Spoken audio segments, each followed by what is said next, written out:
நான் வந்து விஜயோடைய அப்பா தான், அதில் மாற்று கருத்து இல்லை.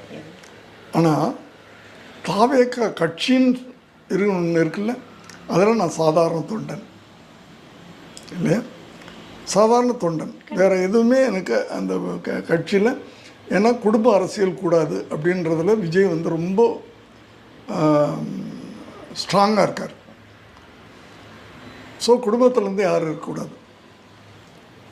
ஸோ அதில் நான் சாதாரண தொண்டன் தான்.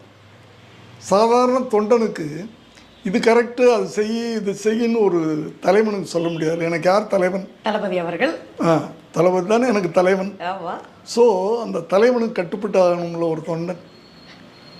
நான் போய் நீ அவங்களோட கூட்டணி வை, இவங்களோட கூட்டணி வைக்கக்கூடாது அப்படின்னு சொல்கிறதுக்கு எனக்கு ரைட்ஸ் கிடையாது. முதல்ல ஒரு நல்ல தொண்டன்ற யார்?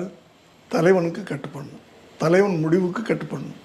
ஸோ அவர் என்ன முடிவு எடுக்கிறாரு அப்படின்றது அவருக்கு மட்டும்தான் தெரியும். Super sir. இந்த ஒரு பதிலில் வந்து எல்லா கேள்விக்கான விடையும் வந்து அடங்கிருச்சு.